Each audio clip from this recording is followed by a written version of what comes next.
Ayan po mga kapatid, magandang gabi po sa inyo lahat. At narito naman po ako at muling magbabalik upang ihatid ng mga panibagong mensahe. At pagpasensyahan ninyo ako mga kapatid. At ako po ay merong sipon at ubo. Ayan. At ano natin, pipili tayo dito ng mga barahan na ating ating ibabahagi ng mga mensahe sa inyo. Ayan. O ano nga ba ang maibababa ng mga barahan na ito. Yan, cut tayo mga kapatid ng tatlo at pipili tayo ng 13 baraha dito mga kapatid. Yan, sa mga kumuha sa akin ng mga pangontra, yung mga medalyon, garapa, ang kalmin, yan pangkalahatan.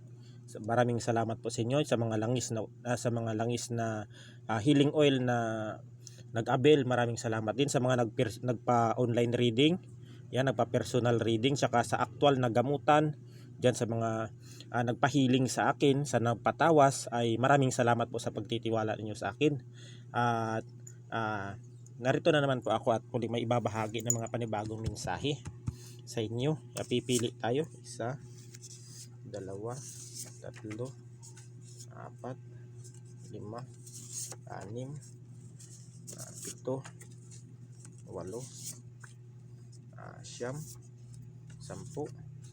10, 11, 12, 13. Yan. 13 mga kapatid na baraha. Yan.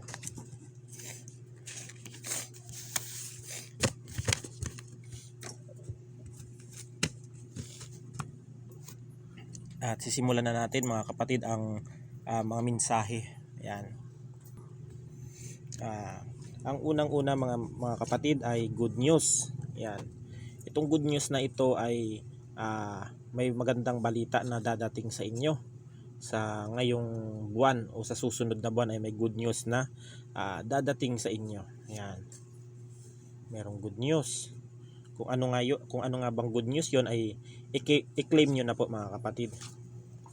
Yan. Mag-ingat sa mga taong mapanlinlang mga kapatid, lalong-lalo na sa mga nakapaligid sa atin, dahil hindi natin alam kung ano yung mga intention niyan sa atin o kung ano man ang mga binabalak niyan. Merong mga nakikita ko dito, may mga mapanlinlang, merong mga mabubuting intensyon, merong mga masasama, merong kumukuha ng impormasyon o idea sa inyo. Dahil ang mga taong ito ay mapanlinlang, kaya magdoble ingat kayo mga kapatid. Dito mapanlinlang ito, itong taong ito. Yan, collective, sa mga makakapanood nito ay makaka-resonate kayo dito mga kapatid. Itong kasal. Yan. Dito sa ngayong this February, March, April, May hanggang June, merong mga may mga nagbabalak dito na magpapakasal, o mayroon ng tao dito na nakasal na, o kayo ay paisang dibdib na. Yan, nakaisang dibdib na kayo. Meron na ako nakikita dito na kasal na kayo. Nga, siguro natapos ng kasal niyo o ikakasal pa lang. Yan. Itong hospital na ito, yan, may nakikita ako ditong bago lang nakasurvive sa kanilang sakit. Yan, kung kayo po ay merong sakit na o komplikasyon sa physical ninyong pangangatawan, ay ano po mga kapatid, ingatan na po ninyo ang inyong katawan o inyong kalusugan, dahil ano po, mahirap po magkaroon ng komplikasyon, lalo na pag malala na po. Yan nga po, pag meron na pong komplikasyon o may damage na ang ating katawan, ay hindi na po tulad ng dati ang ating pangangatawan na dating malakas. Kaya pag-ingatan po natin ang ating sarili at alagaan para hindi tayo bumalik o humantong ulit sa pagkaka-ospital. Yan, mahalin ninyo ang inyong sarili at alagaan mga kapatid.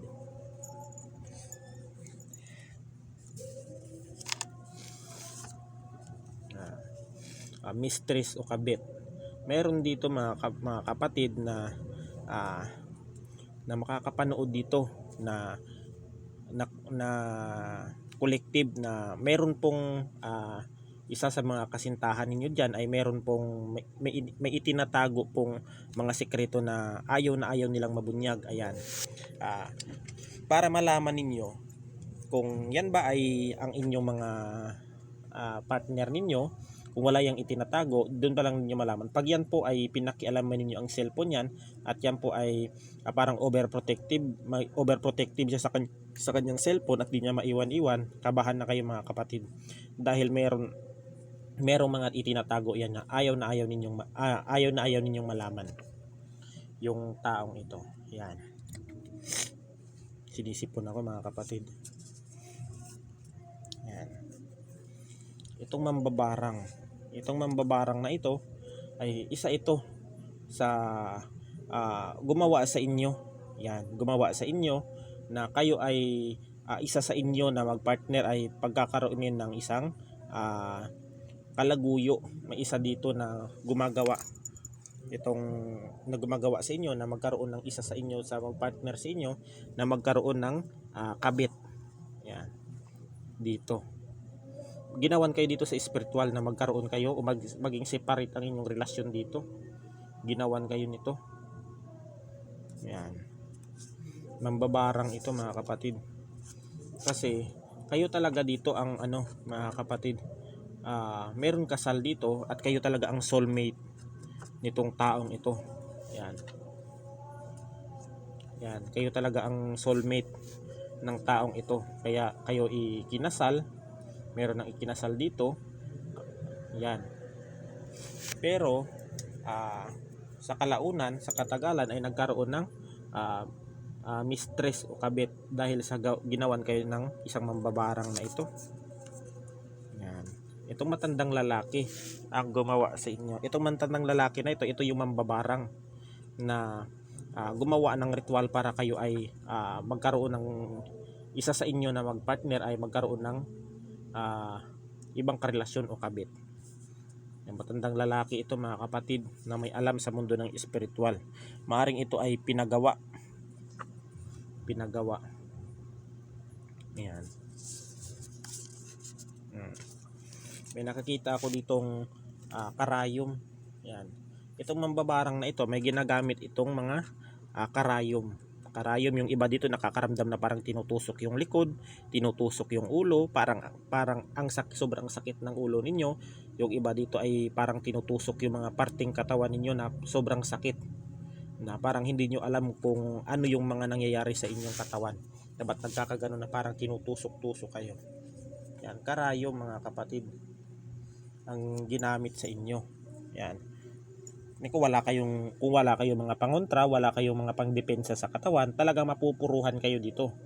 Talagang matatamaan kayo. Kasi pag may depensa po tayo, kung kayo po ay merong amulet o kung may mga kalmin, spiritual, physical, ay hindi po kayo basta-basta. Makakaramdam po kayo ng tusok, pero makakaramdam kayo ng tusok na parang bumabaon, pero hindi masyadong masakit. Makakaramdam lang kayo ng tatlong tusok, dalawang tusok, tapos nawawala na kasi automatic na bumabalik doon sa gumagawa ang kanilang ginagawa sa inyo ay bumabalik sa kanila, kaya tinitigilan nila. Yan, karayom ang gamit nito. Yan, kandila pa. Parang kinumbine ito mga kapatid para magkaroon ng para mas lalong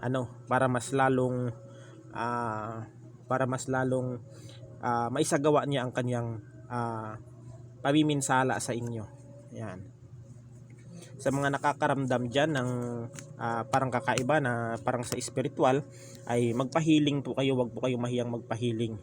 Yan, at ang lamang po dyan ay donasyon lamang po. Donasyon.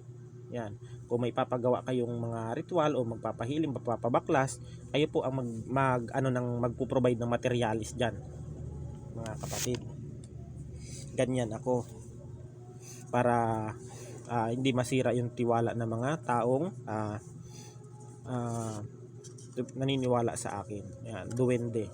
Isa itong duwende na may nakikita ko ditong sa bahay nila, sa isang bakuran o sa kanilang sa mga halamanan nila ay may mga nakatirang duwende diyan. May mga sa mga bulaklak, may mga orchids o sa mga bulaklak diyan nakatira yung mga duwending ito. Yan, sa mga garden ninyo, sa inyong mga bakuran sa bahay, diyan nakatira yung mga diwindi na ito. Ang diwinding ito ay nagbibigay ng swerte sa inyo. Yan, ang diwindi naman po mga kapatid, ay hindi naman po yan nananakit ang diwindi kung hindi din naman ninyo sila sasaktan. Gumaganti ang mga yan kung sila ay nasasaktan. Yan. Halaman. Ito ang halaman na ito. Gumamit ang mambabarang na ito ng anumang uri ng herbal o halaman na about sa love spell, kung ano yan, kung anong klaseng gayuma yan, para magkaroon ng ang partner ninyo ng isang kabit. Dito parang ginawa nito ng ritual gamit ang halamang tulad. Marami kasing uri ng halaman mga kapatid, pero yung mga spellcasters lang o mga mambabarang ang gumagawa niyan. Kasi sa aming mga manggagamot, herbal, tulad ng mga sambong, yan lang yung mga alam namin sa mga physical na mga sambong, banaba, dahon ng herba, yan, lampunaya, yan yung mga alam lang namin. Pero yung mga sangkap na yan, yung mga kung anong mga halamang gamot ay hindi po namin alam yan. Hindi po namin pinag-aaralan yung mga ganyan yung mga panggagayuma na yan, ay hindi po namin pinag-aaralan yan. Oo, nagbabaklas kami ng mga taong nagayuma, taong nabiktima ng mga love spell na yan, o nabiktima ng anumang uri ng mga black magic, yan. Nagbabaklas kami yan, pero hindi kami gumagawa ng mga ganyan. Kasi po, ang gayuma po mga kapatid ay dalawa pong uri ng gayuma. Meron pong gayuma sa negosyo, meron ding gayuma sa mga magkakasintahan. Kaya po ayaw na ayaw ko pong pag-aralan yan, kasi po visit po yan sa visit po yan sa tinatawag na pamumuhay ng isang tao. Dahil sa mga gayuma na yan, diyan marami ngayon yung mga taong nagtitinda kuno ng mga gayuma. Diyan mga kapatid, kung kayo ay nag-iisip, dapat yung mga ganyan na alam ninyong mali, wag na ninyong itolerate ng mga ganyan. Kasi maraming tao ganun yung mga inaano nila, panggagayuma. Kasi mga kapatid, ito masasabi ko, pangit mga kapatid pag ang isang taong hindi ka naman mahal, nagagayumahin mo para magkakagusto sa iyo. Malaking kasalanan sa Panginoon 'yon. Mga kapatid, malaking kasalanan sa Panginoon na gagayumahin mo ang isang tao na wala namang gusto sa iyo. Lalo na pag yan ay natauhan at nawala ang bisa ng gayuma na yan, ay ikaw talaga ang masasaktan. Babalik at babalik sa iyo ang ginawa ninyong kasamaan sa isang tao. Kasi wala tayong karapatan na gayumahin ng isang tao niyan, lalong-lalo na pag wala siyang gusto sa inyo. Yan. Ang gayuma po mga kapatid ay mayroon pong expiry date yan. Pag yan po ay nag-expire, matatauhan yan, ay siya. Yan ang malaking problema mga kapatid. Pag yan ay bumalik sa kanilang ulirat, at yan ay bumalik sa kanilang sa tamang pag-iisip. Kasi mga kapatid, ang gayuma kasi na yan po ay under po sila ng spell. Iba po ang kumikilos sa kanila. Yan. Ang gayuma po ay wala pong naidudulot na mga mabubuti niyan. Marami pong mga pamilya ang nasisira dahil sa ganyan. Ang sabi ng iba, hindi daw totoo ang gayuma. Totoo po yan sa mundo ng espiritual. Totoo po yan. Tignan mo yung iba nagkakahiwalay. May iba-iba kasing rason mga kapatid ba't naghihiwalay ang mga tao. Meron namang literal na naghihiwalay sila kasi may mga rason. Meron din namang naghiwalay yung iba kasi ginawa ng love spell. Malalaman mo naman yung mga kapatid pag nabiktima ng gayuma ang isang tao, ang isang pasyente mo. Lalong-lalo na ang mga manggagamot yan. Alam na mga manggagamot yan. Pero ang mga gamit ng mga panggayuma na yan ay wala pong umaasenso na tao kung kayo ay gumagamit ng mga panggagayuma na yan. Dahil yan po ay hindi po tama. Nagamitan ninyo ang mga taong wala namang gusto sa inyo na gagayumahin ninyo sa maling paraan. Marami kasi mga kapatid bakit nila ginagayuma ang mga tao. Yan. Ginagayuma nila dahil sa mga personal interest nila. Ginagayuma nila kasi marami silang gustong makuha sa isang tao na yan. Ganun yung mga kapatid. Ang gayuma po ay napakapangit po. Isa pong lapastangan o malaking kasalanan sa ating Panginoon na gagayumahin mo yung tao na hindi mo namang gusto. Hindi ka Diyos na para pangunahan ninyo ang ating Panginoon na gagawa ninyo ng mga salamang kayang mga walang kamuwang-muwang. Yan, tignan mo yung iba dyan. Ang papangit ng sa bagay ang sinasabi nila, hindi daw naman sa mukha. Nakadepende din mga kapatid. Kaya nagtaka yung iba, ba't ang pangit na mukha ng tao tapos maganda ang syota. Yung isip agad ng iba niyan, ginagayuma. Depende sa mga kung ano yung mga ano nila. Kasi paniniwala din naman nila yon. Basta sa akin mga kapatid, ang gayuma po ay isang napaka pangit po. Pag ang tao po na ginamitan ninyo ng gayuma, unang-una dapat isipin ninyo, may pamilya kayong sinira. May pamilya kayong winasak mga kapatid. Darating ang araw, sisingilin at sisingilin kayo niyan. Yan ang ano diyan. Okay sana kung ang partner na mapapangasawa o maano mo ay talagang totoong hiwalay sila. Pero kung totoong nagsasama sila ng isang tao tapos gagayumahin mo yung tao para masira ang pamilya, malaking kasalanan yun. Mas pwede pa siguro kung yung ang tao na yun ay wala ng asawa, ilang taon nang hiwalay bago kayo nagkakilala niyan, pwede pa. Yan. Pero kung ang mga pamilya na sisirain ninyo dahil lang sa mga personal interest ninyo, napakamaling kasalanan yun. Napakalaking kasalanan yun sa ating Panginoon. Yan. At saka walang masayang relasyon kung ginamitan ninyo ng gayuma. Lagi kayong nag-aaway niyan. Palagi kayong nag-aaway, nagsisigawan kung ano-ano. Kasi ang nakokontrol. Pag yan ay natauhan ng isang tao sa pamamagitan ng gayuma, ay talaga mawawala ang pagmamahal niyan. Yan, sa isang tao. Kaya ganon. Matatauhan yan. Kasi ang gayuma may expiry date. Ayun.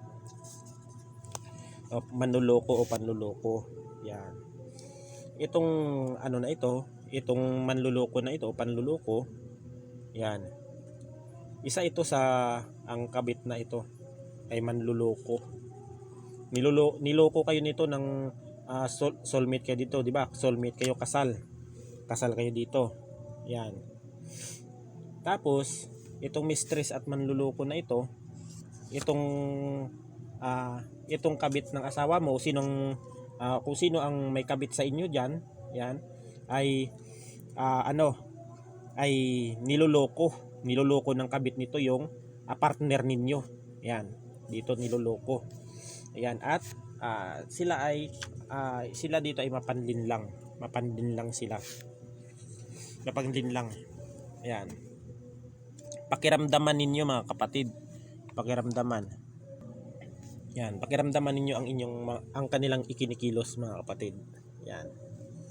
Kasi ikaw dito ay talagang totoong kasal kayo ng soulmate nito. Nagkaroon lang talaga kayo ng isa sa inyo ay nagloko dito. Yan. Parang nasira ang inyong pamilya. Dito, ayusin natin. Yan, ayusin natin para maisa-isa natin. Ito sa spiritual. Yan, ito. Ito yung soulmate. Yan. Para masalansan natin mga kapatid. Yan. Good news. Halaman. Itong kasi nakikitaan kayo dito mga kapatid na you're blessed kayo dito. Kayo ay pinagpala dito mga kapatid. Dito. Yan. Kayo ay pinagpala dito. Kaya ginawan, siguro may nainggit sa inyong isang tao na pinagawan kayo na para sirain ang relasyon ninyo dito mga kapatid. Kasi may mambabarang dito tsaka matandang lalaki ang gumagawa dito mga kapatid Kaya nagkaroon dito sa inyo, sa partner ninyo ng kabit o mistress. Yan. Tapos yung kabit naman nung lalaki o babae ay mapanlinlang ito, maaring sinungaling, magaling gumawa ng kwento, o talagang depende. Kasi depende naman sa intensyon ng tao na kaya nasira ang relasyon ninyo dito. Kasi mapanlinlang. Kasi pinagpala kayo dito mga kapatid, pinagpala kayo ng Panginoon, kaya sinira ang relasyon ninyo dito. Pero may tamang oras dito mga kapatid. Tamang oras na siguro pag nawala itong gayuma na ito, pag nawala itong gayuma o kung ano man mga love spell na ginawa ng mambabarang na ito sa inyo, ng matandang lalaki na mambabarang na ginamitan din kayo ng karayom at kandila, ay ano mga kapatid, itong pag nawala itong ano na ito, itong bisa ng gayuma ay babalik sa inyo din itong soulmate mo na legal kayo na ikinasal. Ayan. Babalik ito mga kapatid, itong ang kasal na soulmate. Ayan. Na naging soulmate mo. Ayan. Itong manluloko na ito, yan, manluloko, mapandin lang, nakabit na ito, ay mawawala na ang bisa nito ng love spell na iginawa sa iyo. Mawawala at babalik ka dito sa original mo. Yan, kasi ginawan ka dito ng ginawan ka dito ng ang love spell dito. Nasa sa inyo na rin yun mga kapatid, kung kayo ay babalik, kung papatawarin nyo pa siya, o kung lilet go nyo na ang inyong relasyon, kasi nasa sa inyo ang desisyon yan, hindi naman sa akin. Yan. Kasi biktima lang kayo dito ng love spell, kaya kayo nagkahiwalay dahil sa kabit na ito na may intention din sa iyong asawa, kaya nasira ang inyong relasyon dito. Yan. Kasi may naiinggit kasi dito sa inyo kasi you're blessed kayo dito, pinagpala kayo ng Panginoon, halos lahat ng kapirahan nasa sa inyo, kaya gusto talaga nilang sirain itong kabit ng isa sa inyo dito, isa sa mga makakapanood dito. Yan, masira ang inyong negosyo, karir, trabaho, ang inyong sahod o mga naipundar ninyo masira. Yan, itong mambabarang ng ito. Pero pag nawala yung mga kapatid, pag nawala yung gayuma na ito, ay babalik sa iyo yung soulmate mo. Kasi soulmate kayo dito eh. Itinakda kayo ng ang ating Panginoon. Yan. Siguro ang pag nawala ang bisa ng gayuma, maaring merong iba lifetime din na hindi nawawala. Depende po yun sa bisa ng kanilang tinitimpla na gamot, kung ano yung mga yan, hindi ko alam. Yung mga pamamaraan ng mga taong yan, kasi yung mga gumagawa ng mga ganyan ay mga mga gumagawa ng kaliwa. Yan. Yung iba ngayon, yung mga panggagayuman na yan, ginagawa na nilang negosyo, pira-pira na sa panahon ngayon. Yan, di nila alam na merong mga tao na masasaktan sila, merong pamilya na nawawasak. Yan, basta sila makapera, okay na. Yan, makakaman lang sila ng malaking pera, okay na sa kanila.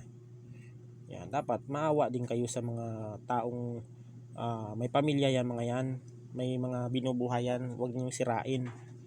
Yan. Kung gusto niyo na magbenta kayo ng mga ganyang panggayuma sa negosyo para pabalik-balik ang mga tao diyan sa kanilang ganyan dapat.